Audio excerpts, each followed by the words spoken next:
Bien-aimés dans le Seigneur, nous vous saluons dans le beau et précieux nom de notre Seigneur Jésus-Christ de Nazareth.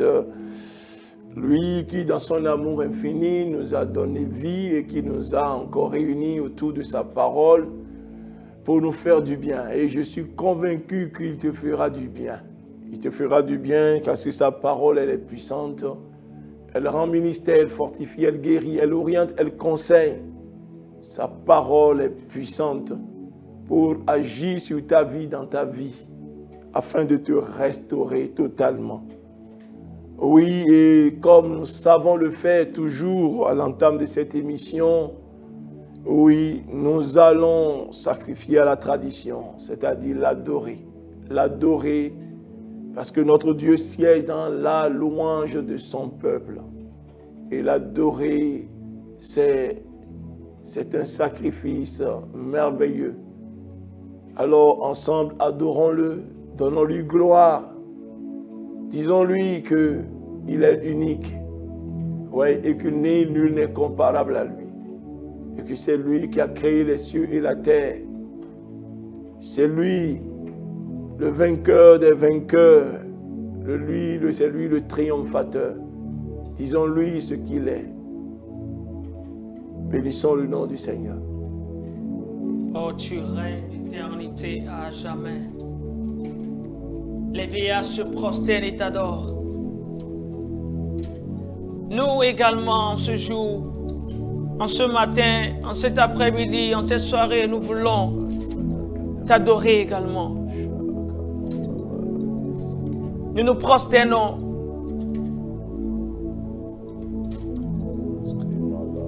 Nous nous inclinons devant toi et nous t'adorons. Nous nous prosternons face contre terre.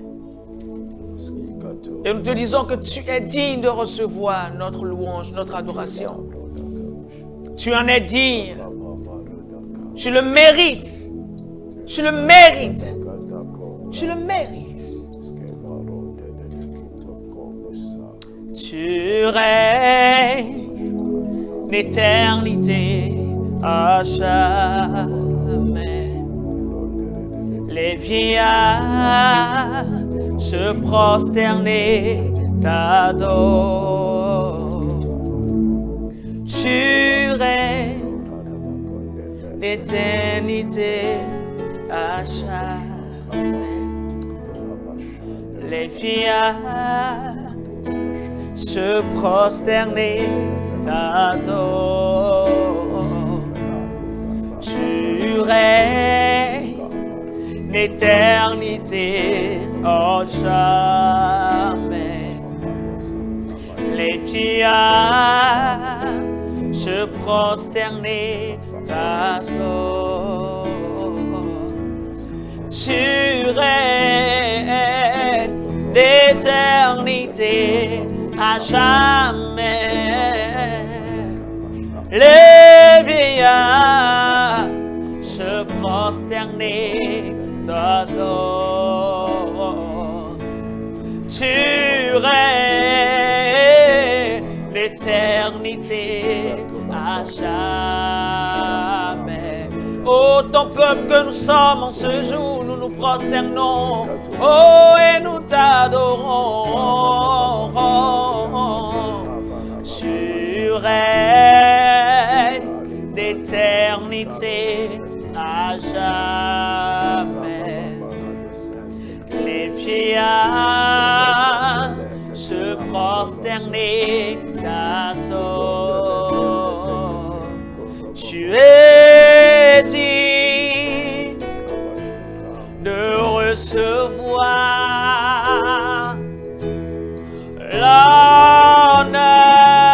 l'honneur et la puissance. Hey!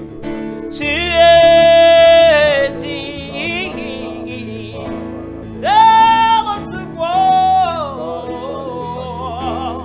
l'honneur et la puissance. Oh, tu es digne, oh Jésus, de recevoir à la droite du Père l'honneur et la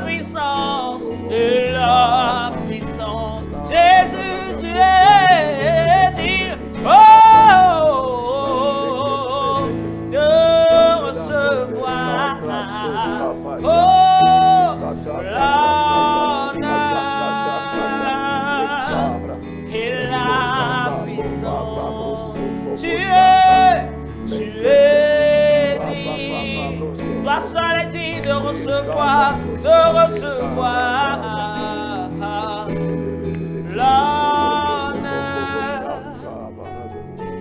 et la puissance. Tu es digne de recevoir nos acclamations, nos cris de soie. Oh, tu es digne, Jésus, de recevoir l'acclamation qui vient des cœurs que tu as sauvés, des vies que tu as franchies. Jésus, tu es digne de recevoir l'honneur et la puissance. Le ciel est ton trône, la terre ton marchepied. Tu es si grand, tu es si grand. Le ciel est ton trône, la terre ton marchepied. Tu es si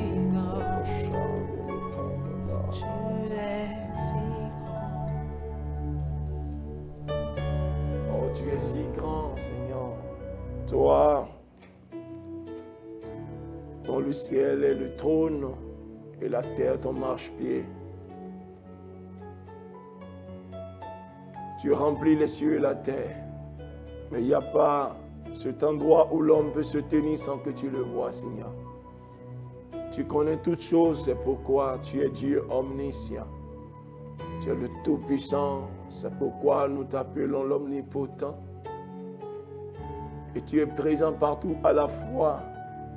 C'est pourquoi nous disons tu es Dieu omniprésent. Tu n'as pas ton pareil dans les cieux ni sur la terre. À qui pourrions-nous te comparer pour que tu lui ressembles, Seigneur? Tu es grand et ta grandeur échappe aux humains. Seigneur, tu suis saisi, mais nul ne peut te le prendre. De la même façon, Seigneur, si tu ordonnes de relâcher, nul n'est assez audacieux pour retenir. Tu as fondé la terre.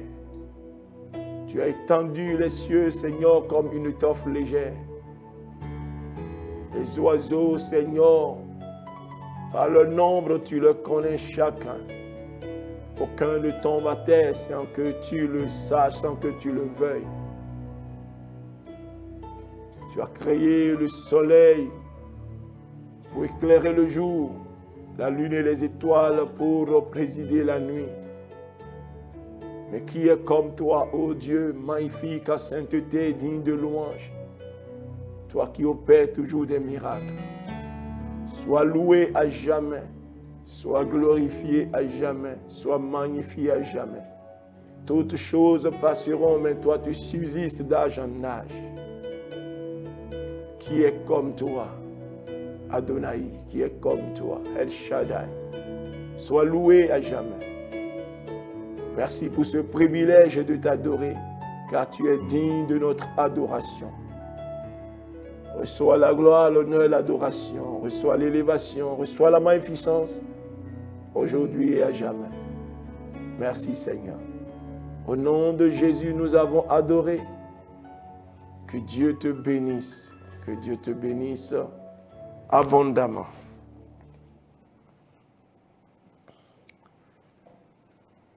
Le Seigneur va nous entretenir sur un thème que nous intitulons la désobéissance criminelle. La désobéissance criminelle. Que Dieu te bénisse. La désobéissance criminelle. Vous savez déjà que désobéir, c'est de ne pas obéir. Ne pas obéir, c'est désobéir. Refuser d'obéir à quelqu'un, soit en faisant ce qui est défendu, soit en ne faisant pas ce qui est commandé, oui, refuser de se soumettre à une volonté, c'est ça désobéir, la désobéissance. La désobéissance, c'est un péché dans notre contexte, bien sûr, vis-à-vis de Dieu. Donc le péché, on peut définir le péché simplement comme faire ce que Dieu défend de faire et ne pas faire ce que Dieu commande de faire. Ça, c'est ça la simple définition du péché. La simple définition du péché, c'est la désobéissance. Gloire à Jésus. Et vous savez que Dieu est contre la désobéissance parce que Dieu nous a appelés, Dieu nous a sauvés, nous lui appartenons et Dieu veut que nous lui obéissions. Gloire à Jésus. Il a créé toutes choses pour lui obéir, bien-aimé. Il a créé la lune, le soleil, oui, les arbres, la terre, oui, doit pouvoir lui obéir parce que c'est lui qui les a créés. Gloire à Jésus. Il a mis en l'homme, pour ne pas en faire vraiment un robot, il a mis, Seigneur, en l'homme ce que nous appelons le libre arbitre, c'est-à-dire la capacité de choisir de lui obéir comme de lui désobéir. Alléluia. Gloire à Jésus. Et je crois que c'est ce libre arbitre qui agit quand même en Adam, à la création, et qui a choisi d'obéir à ce que Satan lui a dit et de boycotter ou bien de mépriser les recommandations divines. C'est pourquoi la faute lui a été vraiment imputée. Il a 100% tort. Gloire à Jésus. Parce qu'il possède en lui la capacité d'obéir et de refuser, oui, les conseils ou bien les recommandations de Satan. Gloire à Jésus. Donc, la désobéissance, nous allons dans 1 Samuel 15, verset 23, pour expliquer quand même la teneur, la portée de la désobéissance. Oui, la Bible dit, car la désobéissance est aussi coupable que la divination. Et la résistance ne l'est pas moins que l'idolâtrie et les théraphim. Puisque tu as rejeté la parole de l'Éternel, il te rejette aussi comme roi. Je crois que c'est Samuel, le prophète Samuel, qui s'adressait, oui, bien sûr, à Saül, qui multipliait ses désobéissances et qui, une fois encore, a désobéi. Et Samuel lui parle de la part du Seigneur, bien sûr inspiré par l'Esprit de Dieu. Il disait que la désobéissance est aussi coupable que la divination. Nous savons que la divination, c'est l'art de deviner, de prédire l'avenir. Une pratique que les peuples qui occupaient Canaan, avant que les Israélites ne viennent posséder Canaan, c'est une des pratiques, oui, de ce peuple et que Dieu haïssait. C'était une abomination. À consulter peut-être les astres, à consulter l'horoscope, les cartes pour pouvoir prédire l'avenir. Non, le Seigneur reste là. Donc toi qui me regardes et qui vraiment s'accroche tellement à l'horoscope et qui est en train de consulter si tu es vierge ou bien gémeaux, je ne sais pas là, il faut savoir que tu es dans une désobéissance vis-à-vis de l'Éternel. Non, tu n'as pas besoin vraiment de cela. Gloire à Jésus. Donc, la Bible dit que celui qui désobéit, il est aussi coupable que celui qui pratique la divination. Alléluia. Gloire à Jésus. Et tu peux dire, non, moi, je ne pratique pas ça, la divination. Mais si tu es dans la désobéissance, le Seigneur te voit comme quelqu'un qui pratique la divination. Et la résistance ne l'est pas moins que l'idolâtrie. Oui, la résistance à l'ordre du Seigneur. Quand le Seigneur dit et tu résistes par tous les moyens, par tous les raisonnements, alors tu es considéré comme un idolâtre. Alléluia. Parce que tu es accroché quand même à un raisonnement, à une façon de penser et tu ne veux pas t'en dessaisir pour obéir à Dieu, alors tu es en train vraiment de commettre en quelque sorte l'idolâtrie. C'est pourquoi la résistance à la parole de Dieu, à la recommandation de Dieu, oui, est vue comme l'idolâtrie. Alléluia. Donc, bien-aimé, la désobéissance criminelle. La désobéissance devient criminelle, elle est criminelle lorsque, bien-aimé, oui, bien-aimé, la désobéissance, je disais tantôt que la désobéissance elle est criminelle lorsqu'elle cause la perte des innocents.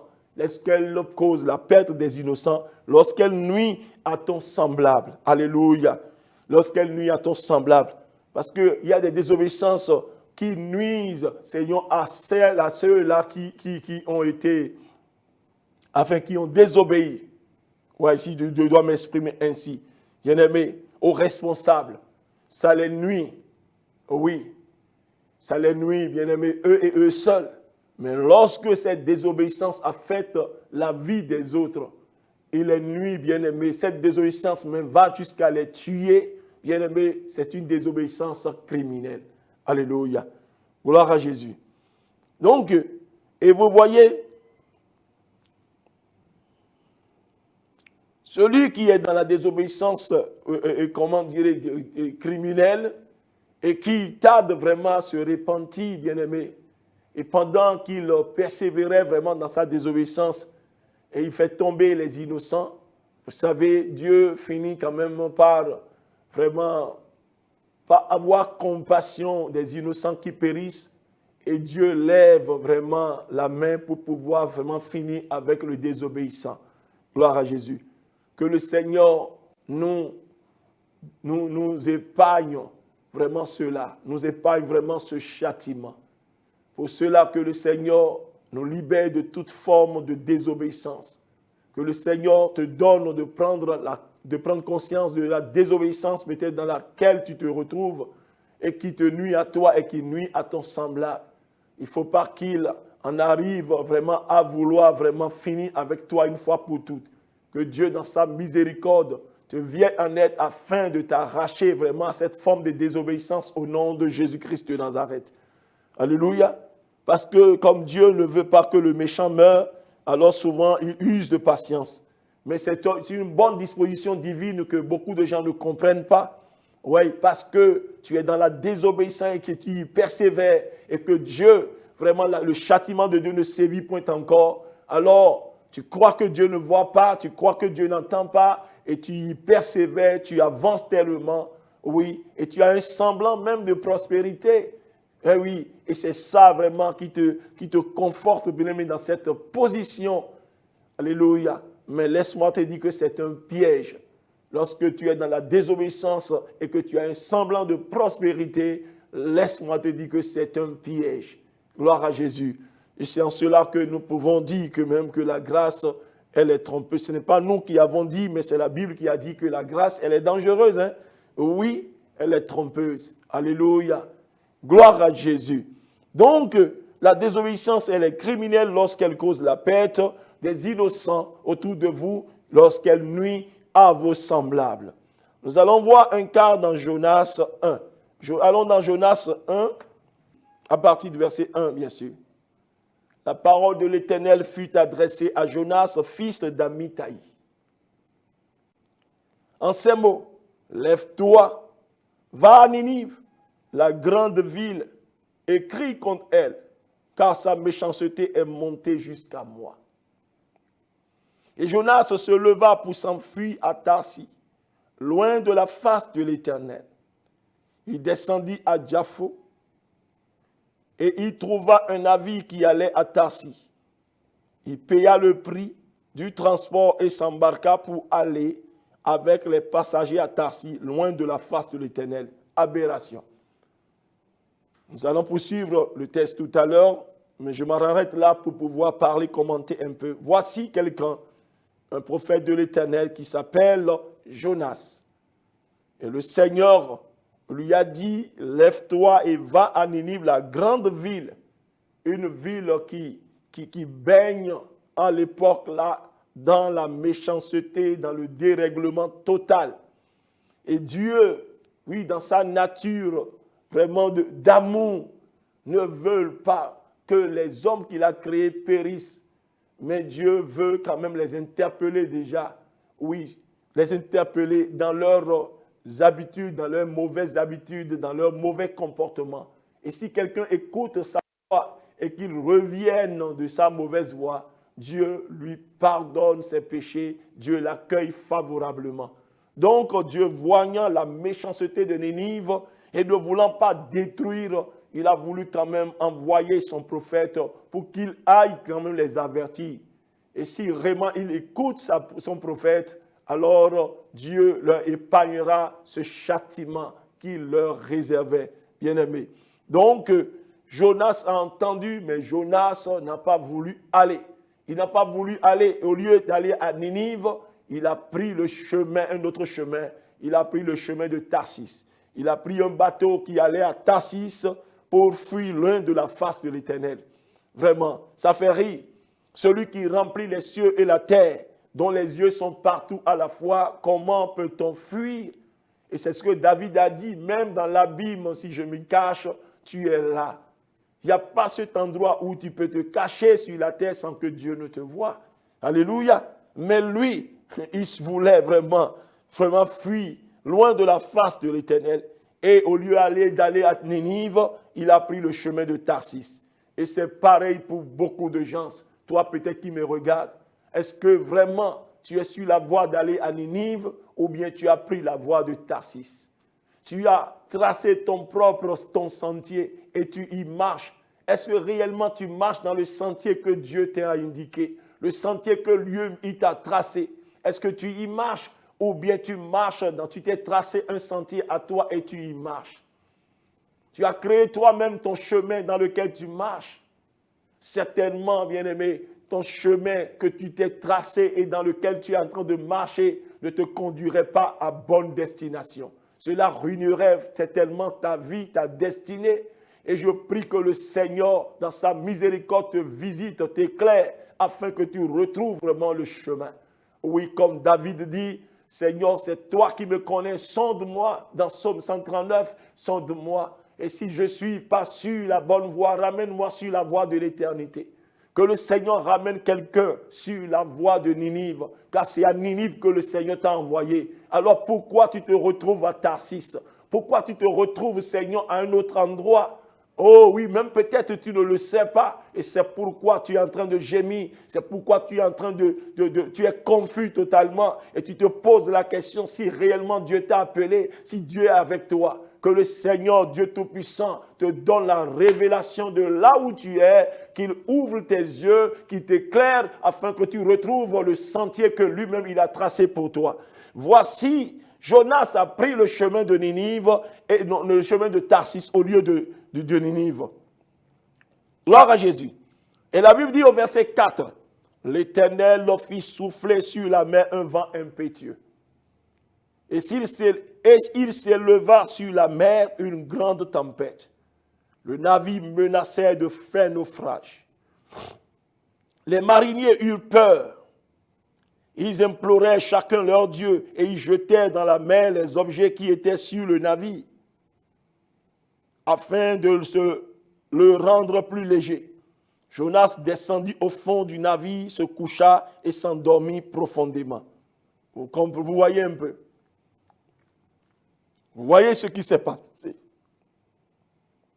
Au verset 6, le pilote s'endormit profondément. Non, le pilote s'approcha, au verset 6. S'approcha de lui et lui dit, pourquoi dors-tu? Lève-toi, invoque ton Dieu. Peut-être voudra-t-il penser à nous et nous ne périrons pas. Et il dit l'un à l'autre, venez et tirons au sort pour savoir qui nous attire ce malheur.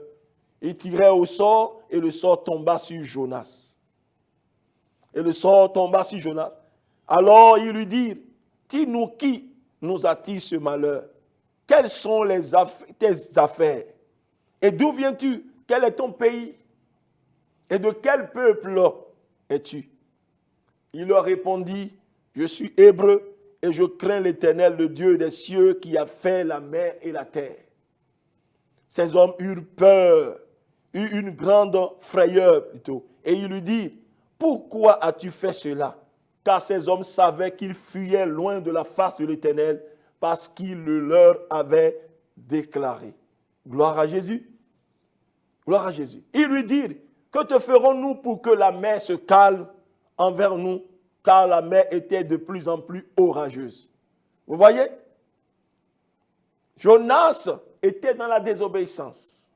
Il savait pertinemment qu'il était dans la désobéissance. Et il a pris un bateau qui allait à Tarsis. Et c'est à cause de lui que l'Éternel a fait souffler un vent sur la mer, un vent impétueux. Et le bateau a commencé par aller dans tous les sens. Les mariniers ont pris peur. Et ils ont bien aimé déployé toutes leurs expériences bien-aimées de navigation. Mais ils n'ont pas su maîtriser la situation. Alléluia. Et c'est un bateau, Seigneur, qui avait des cargaisons. Si on doit vraiment le voir dans notre contexte actuel, c'est un bateau qui était chargé de conteneurs. Des gens peut-être qui ont chargé des conteneurs peut-être à Dubaï, peut-être en Turquie, vous voyez un peu, ou bien aimé, je ne sais pas, en Chine. Et ils avaient vraiment passé de l'argent, ils avaient prêté de l'argent à la banque et ils ont investi peut-être des millions, des dizaines de millions, ils ont chargé leur conteneur et qui était vraiment porté, Seigneur, sur ce bateau et qui doit venir vraiment peut-être au Bénin pour la vente ou bien au Togo. Je sais quand même d'illustrer ça de cette manière que vous puissiez voir. Et voici malheureusement, c'est dit, quelqu'un qui est dans la désobéissance à l'Éternel est rentré, Seigneur, dans ce bateau. Et c'est à cause de lui que le vent s'est soulevé. Et le bateau, coûte que coûte, allait faire naufrage à cause de lui. Et lui-même savait que c'est bien sûr à cause de lui. Les gens ont fait tout quand même pour maîtriser la situation, mais ils n'ont pas pu. Alléluia. Et ils ont commencé maintenant par jeter maintenant sa cargaison pour pouvoir alléger le bateau.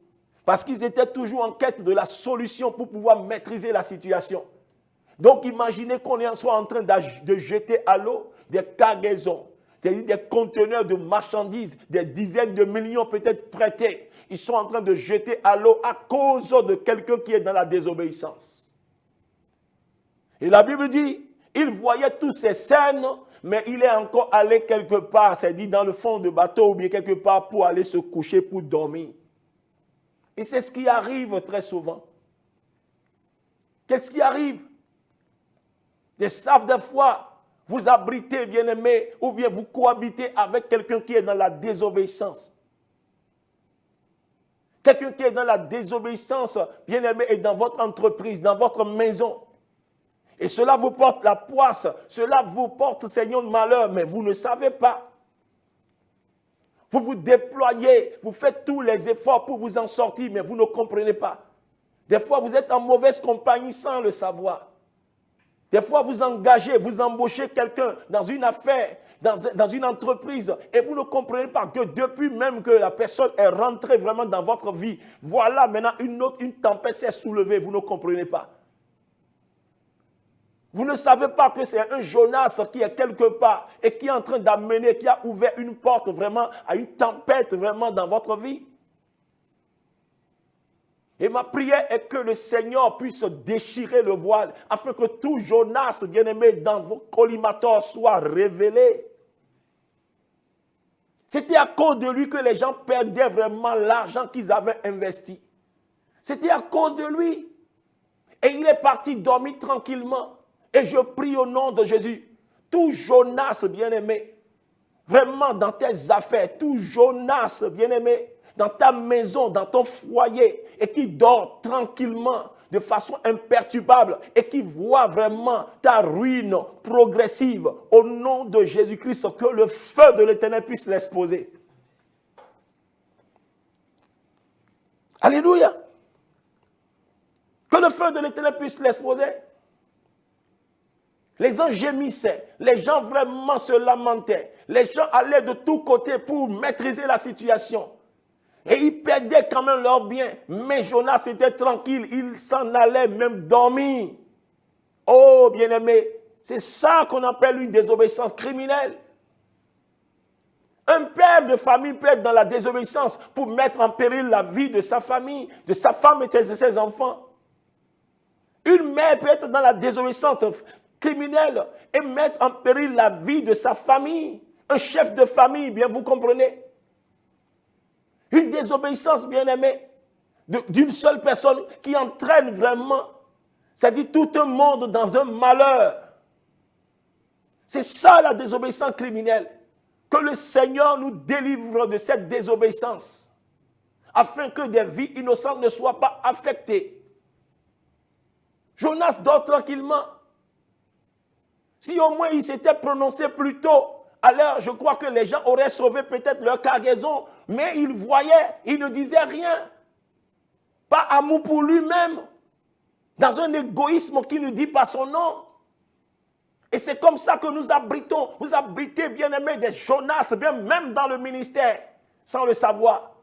Des Jonas dans des groupes, dans les églises qui sont là, des Jonas, et qui causent vraiment la ruine. Vous faites tous les efforts pour vous en sortir, vous ne pouvez pas vous en sortir parce que les Jonas sont là et dorment tranquillement. Que le Seigneur puisse exposer de ces Jonas dans le nom de Jésus-Christ de Nazareth. Que le Seigneur vienne à ton secours dans ton entreprise qui est en train de couler, de couler, de couler. Que le Seigneur expose toute mauvaise compagnie. Que le Seigneur expose vraiment tous ces chances-là que tu as embauchées, que tu as engagées, dont tu ne connais aucune, dont tu ne connais l'origine, la provenance et tout. Que le Seigneur, Dieu Tout-Puissant, dans sa miséricorde, les expose. Au nom de Jésus-Christ de Nazareth.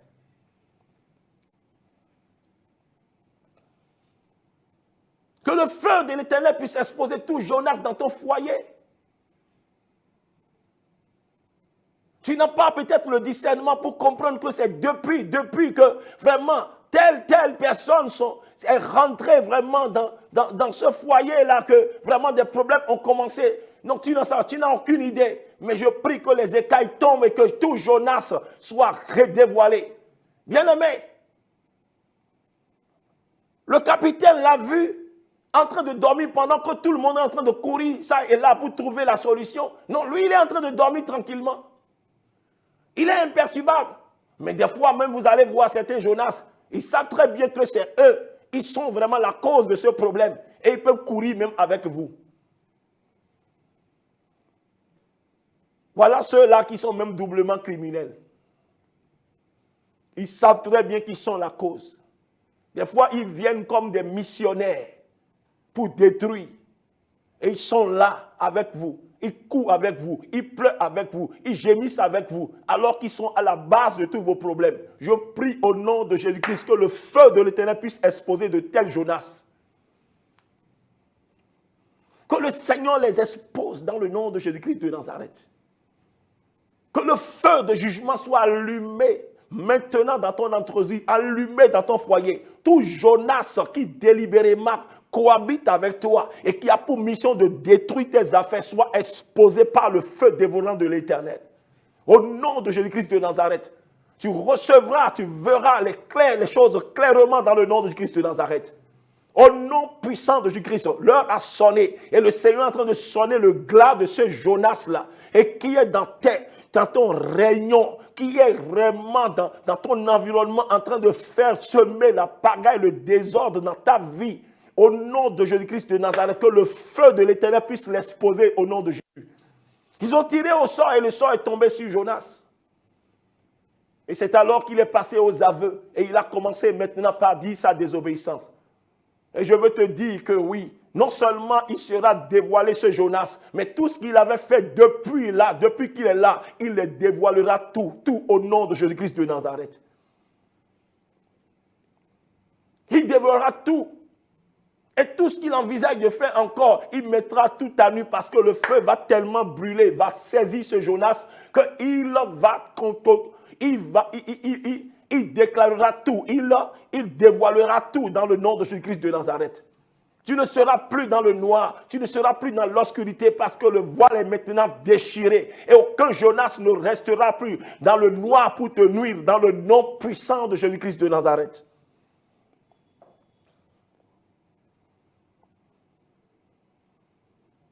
On lui a demandé, mais, et qu'est-ce qu'on va te faire maintenant? Alors, il leur a dit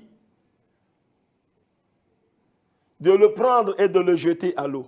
Au verset 12, il leur répondit, prenez-moi et jetez-moi dans la mer, et la mer se calmera envers vous, car je sais que c'est moi qui attire sur vous cette grande tempête.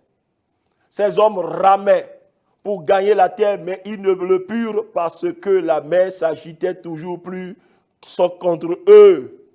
Vous voyez un peu? Des fois, le Seigneur veut vous délivrer et c'est vous-même qui usez vraiment d'une compassion. Vous voulez être plus compatissant que Dieu. Non, Dieu a dit vraiment d'être amour. Des fois, c'est le sentimentalisme que vous confondez à l'amour. Parce que Dieu, dans son amour, châtie. Alléluia. Dieu veut, bien sûr. Vous avez trouvé la solution. Vous débarrassez, le jeter à l'eau pour vous en sortir. Non, ils ont voulu coûte que coûte. C'est vrai, c'est humain. Pour ceux-là qui ont le cœur, ils vont chercher. Mais des fois, nous le faisons à notre risque et péril. Des fois, nous voulons retenir ceux-là que le Seigneur veut séparer de nous pour que nous puissions nous élargir, pour que nous puissions prospérer. Mais par vraiment un sentiment, nous voulons les retenir. Des fois, nous sommes en train de pleurer et nous voulons empêcher les gens de nous laisser. Bien-aimés, il y a des gens qui doivent vous laisser si vous voulez vraiment connaître vraiment, oui, l'ascension. Il y a des gens, oui, dont vous devez vous séparer. Des fois, le Seigneur veut que tu t'en sépares, mais tu t'accroches à ça. Il y en a même qui partent et tu commences par pleurer et courir après eux. Bien-aimé, laisse-moi te dire, il y a des gens qui doivent se séparer de toi si tu veux vraiment accomplir ta destinée. Aussi longtemps que ces gens-là, tu vas les retenir, bien-aimé, tu ne peux pas connaître vraiment l'étape suivante, bien-aimé, de ta marche dans ta destinée. Donc, au lieu de le jeter à l'eau, non, ils ont voulu encore vraiment ramer pour trouver une côte afin quand même de l'épargner d'une manière ou d'une autre. Mais ils ne pouvaient pas parce que ce n'était pas la volonté de Dieu. Il était dans la désobéissance. La seule solution, c'était de le jeter à l'eau. Que le Seigneur te donne le courage de te séparer de ce Jonas. Que le Seigneur non seulement le dévoile, et qu'il te donne aussi le courage de t'en séparer. Ce Jonas peut être ton frère, même père, même mère. Ce Jonas bien-aimé peut être ton frère, même père, même mère. Un ami, quelqu'un que tu as appelé ami intime, il peut l'être. Quelqu'un que tu as appelé vraiment un collègue. Quelqu'un que tu as appelé vraiment, il est le pilier de l'entreprise. Mais il est devenu un Jonas nuisible, bien-aimé, à ton ascension. Que le Seigneur non seulement le dévoile, mais qui te donne également le courage de t'en séparer. Alléluia. Que le Seigneur te donne la grâce de te séparer du Jonas de ton ministère. Au nom de Jésus-Christ. Car l'heure a sonné maintenant. Oui, le jour s'est levé afin que tu connaisses une autre étape, bien-aimée, de ta marche avec le Seigneur. Tu entres dans une nouvelle dimension. Mais tant que ce Jonas sera là, tu ne pourras pas y entrer. Souvenez-vous qu'il a fallu, bien-aimé, que, oui, Abraham se sépare de Lot pour que Dieu s'adresse à lui à nouveau, pour lui montrer vraiment une autre dimension, la grandeur de sa fidélité. Ne retenez pas ce que Dieu vraiment veut, vraiment séparer de vous. N'essayez pas de retenir. N'essayez pas de vous accrocher de ceux dont le Seigneur veut que vous en décidiez.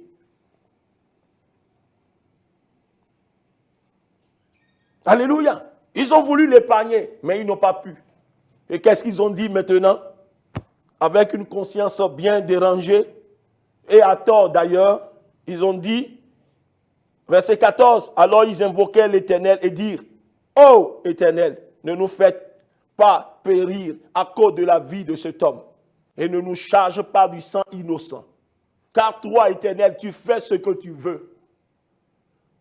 Tu fais ce que tu veux. Puis ils prirent Jonas et le jetèrent dans la mer. Et la fureur de la mer s'apaisa. Ces hommes furent saisis d'une grande crainte de l'Éternel et ils offrirent un sacrifice à l'Éternel. Et firent des vœux. Vous voyez? Ils l'ont pris finalement, ils l'ont jeté à l'eau. Et voici maintenant, la mer s'est calmée. Je suis sûr qu'ils allaient attraper la tête pour dire que si nous savions plus tôt, si nous savions plus, nous n'allions pas perdre notre cargaison, nous n'allions pas perdre nos conteneurs, nos dizaines de millions. Alors qu'est-ce que nous allons dire maintenant à nos créanciers? Voici, nous sommes endettés. Oh, que le Seigneur agisse, que le Seigneur vraiment intervienne avant qu'il ne soit trop tard pour toi. Et si tu es dans cette condition, que le Dieu de la restauration te restaure. Que le Seigneur te relève au nom puissant de Jésus-Christ de Nazareth. Parce que tu n'as pas su plus tôt et tu as perdu tellement de choses, d'énergie, tu as perdu d'argent, tu as perdu beaucoup de relations à cause des Jonas, que le Seigneur, le Dieu de la restauration, te restaure au nom de Jésus-Christ de Nazareth. Au nom de Jésus de Nazareth. Ils l'ont jeté à l'eau et la paix est revenue. Que la paix du Seigneur revienne dans ton entreprise, dans ton foyer, revienne vraiment dans tes affaires. Parce que l'Éternel, par son feu, te sépare de tout Jonas dans le nom de Jésus-Christ de Nazareth. Bien-aimés, il y a de ces cas dans la Bible. Il y a plein de ces cas dans la Bible. Quand vous allez dans Josué également, vous allez voir l'histoire de Akan. À cause, bien-aimé, de la désobéissance de ce jeune homme, Akan. Bien-aimé, la mort, la confusion est rentrée vraiment dans tout le camp d'Israël. Gloire à Jésus. Parce qu'une seule personne pêche volontairement comme ça. Et puis cela entraîne, bien-aimé, la ruine, la confusion, le malheur, oui, de plusieurs. Quand vous allez dans Josué 7, nous allons lire le premier verset et le deuxième verset. Le premier verset, il dit, les enfants d'Israël commirent une infidélité au sujet des choses dévouées pas interdites. Les enfants d'Israël commirent une infidélité au sujet des choses dévouées pas interdites.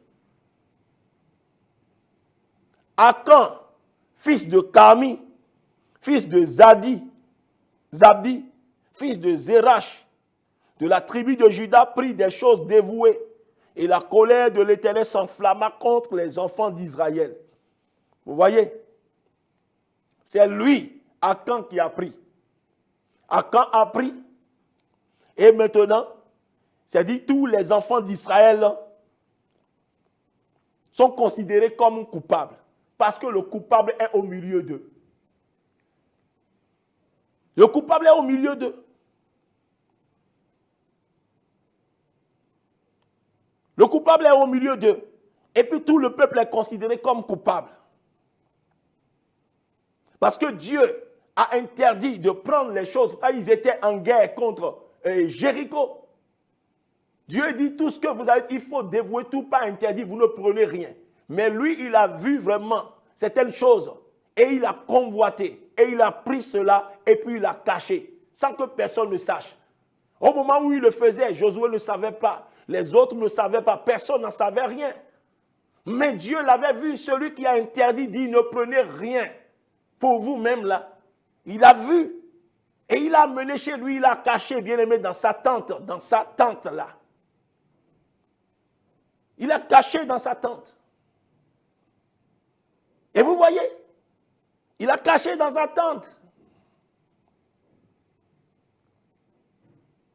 Et après cela, ce peuple-là, Josué qui était dépositaire de grandes promesses de l'Éternel, l'Éternel lui a dit, tant que tu vivras, je serai avec toi. Nul ne tiendra devant toi.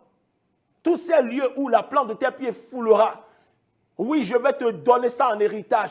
Il est dépositaire de grandes promesses. Mais bien aimé, quand ils sont allés en guerre contre Haï, contre une autre ville après Jéricho, bien aimé, ils ont pris la fuite devant ces gens-là.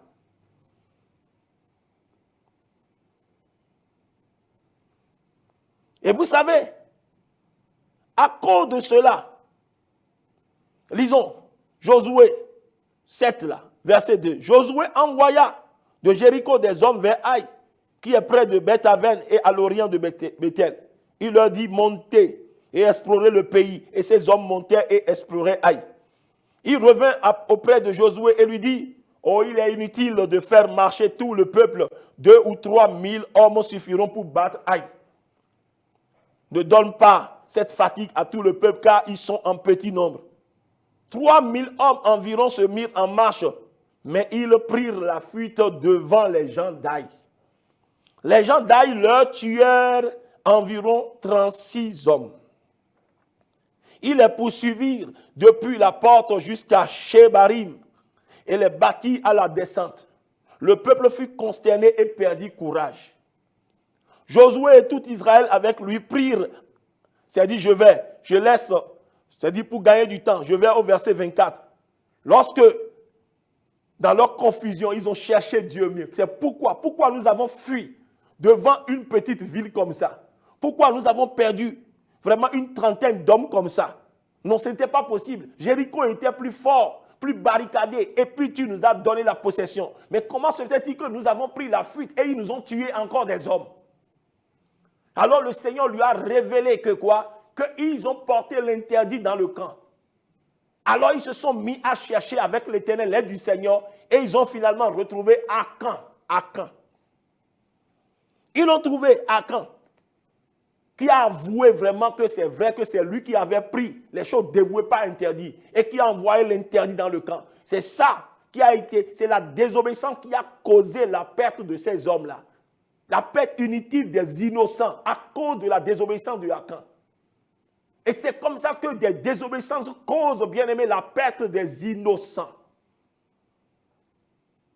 Au verset 24 de Josué 7, Josué et tout Israël, regardez, non seulement 32 ou bien combien de personnes ont péri à cause de sa faute, mais toute sa famille également avec lui, bien aimé, ils ont péri.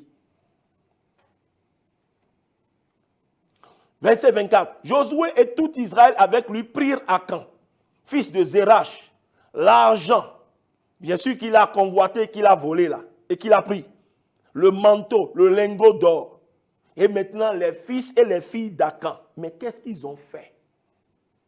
Les fils et les filles d'Akan, ses bœufs, ses ânes, ses brebis, sa tente, et tout ce qui lui appartient, ils les firent monter dans la vallée d'Akor. Josué dit, pourquoi nous as-tu troublés? L'Éternel te troublera aussi. Et tout Israël le lapida. On les brûla au feu, on les lapida. Ça dit que ça, ses fils, ses filles, ses bœufs, tous ces gens ont péri à cause de la désobéissance de Akan.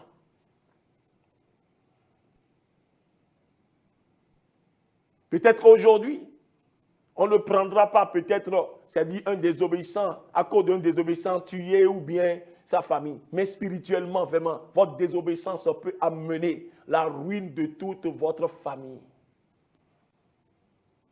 Ça peut amener la ruine de toute votre famille. Faisons très attention à la désobéissance. Surtout si vous avez déjà connaissance de cela. Courez pour sortir de la désobéissance, pour que des innocents ne périssent pas. Pour que vos bien-aimés ne périssent pas à cause de vous. Pour que votre famille bien-aimée ne périsse pas. Sortez de cette désobéissance avant qu'il ne soit trop tard. Sortez de là avant qu'il ne soit trop tard. Le Seigneur t'aime, c'est pourquoi il te parle de cette manière. Quand vas-tu prendre maintenant la décision de partir maintenant à Ninive? Quand vas-tu prendre la décision maintenant de partir, de te détourner de la voie de Tarsis et de prendre la voie de Ninive? Quand vas-tu cesser, bien-aimé, de te tracer toi-même ton sillon ou bien ton sentier dans lequel tu es en train de marcher depuis? Est-ce qu'il n'est pas temps de retrouver le sentier que le Seigneur a tracé pour toi, pour y marcher? Pour sauver ta vie et sauver la vie des innocents? Est-ce qu'il n'est pas temps, bien-aimé, de te débarrasser de ce dont le Seigneur dit, débarrasse-toi de cela? Est-ce qu'il n'est pas temps, bien-aimé, d'écouter sa voix et de revenir sur ta voix du Seigneur? Jusqu'à quand te tiendras dans cette désobéissance qui te nuit et qui nuit aux innocents?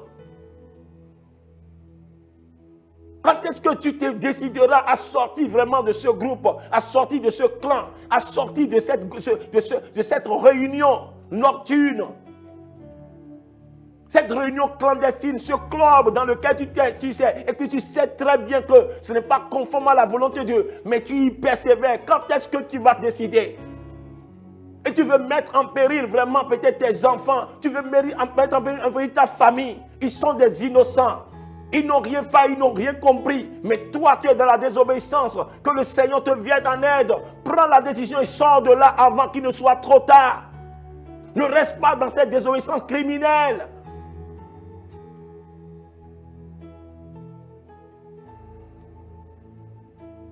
Bien-aimés, nous allons nous arrêter là. Prochainement, nous allons creuser davantage comment cette désobéissance peut affecter même les enfants que nous n'avons pas encore faits. Peut affecter vraiment votre progéniture, faut affecter des générations. que le Seigneur nous vienne en aide. Mais toi qui m'as suivi, est-ce que tu as déjà donné ta vie à Jésus? Jésus veut te sauver. Parce que tu as besoin d'être sauvé si tu ne lui as pas encore donné ta vie. Parce que nous sommes tous pécheurs et nous sommes privés de la gloire de Dieu. Nous sommes privés d'aller avec Dieu, de rester avec Dieu éternellement, dans sa paix éternelle à cause du péché. Mais Jésus a été et demeure le remède du péché. Il est venu, il est mort à la croix. Son sang a coulé. Seul son sang peut laver l'homme de ses péchés. Si tu prends la décision vraiment de lui donner ta vie, il te pardonnera tes péchés, quel que soit leur nombre et leur gravité. Son sang va te laver. Et il te donnera la vie éternelle gratuitement. Parce que lorsque tu vivras, tu continueras par vivre cette terre, il sera vraiment ton avant-garde, ton arrière-garde, ta protection. Il t'instruira, il t'enseignera. Et il te conduira dans le sentier que lui-même il a tracé pour toi. Et lorsque tu quitteras cette terre, alors où ira ton âme, ce sera auprès du Seigneur. Parce que tu l'as choisi, tu as fait le bon choix pendant que tu vis encore sur cette terre. Ce n'est pas après ta mort que les choses vont changer ou bien la prière va changer ta destination. Non, c'est maintenant. Et Jésus est venu pour t'assurer une bonne destination après même ta mort. Est-ce que tu veux donner ta vie à Jésus? Il veut sauver ton âme. C'est ça le plus important.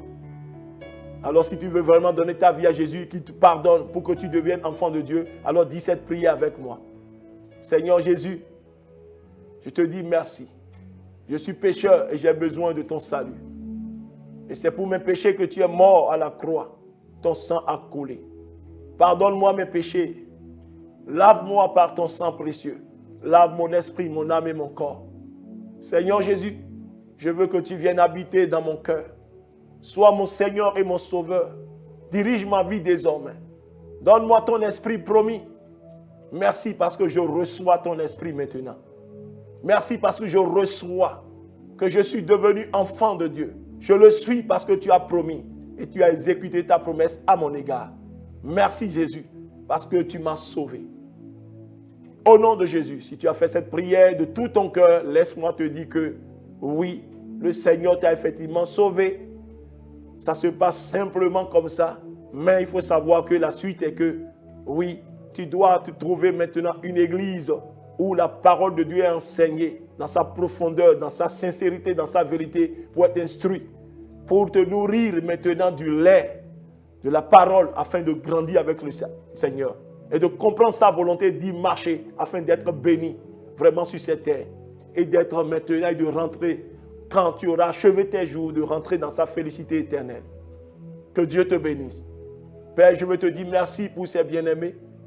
Je te les confie, ceux-là qui ont pris la décision, Seigneur, que personne ne les ravisse de ta main. Seigneur, continue cette œuvre merveilleuse dans leur vie, afin qu'ils découvrent réellement ton amour, ta fidélité envers eux. Seigneur, et tous ceux-là qui sont dans une désobéissance et qui savent et qui n'ont pas le courage, la force, Seigneur, de se séparer, Seigneur, accorde-leur cette force. Parce qu'ils viennent à toi, au trône de grâce. Seigneur, fais leur miséricorde et secoue-les au nom de Jésus. Secoue-les, Père. Que toute pensée, tout raisonnement qui leur fait croire qu'il ne peut pas retourner, il ne peut pas abandonner, il ne peut pas, au nom de Jésus-Christ de Nazareth. Que ces raisonnements, Seigneur, soient fondus, Père, comme la glace au soleil, au nom puissant de Christ de Nazareth. Seigneur, libère-les par ta puissance. Saint-Esprit, agis dans leur vie. Amène-les, Seigneur, sur la voie droite, la voie de l'éternité. Conduis-les sur la voie de l'obéissance.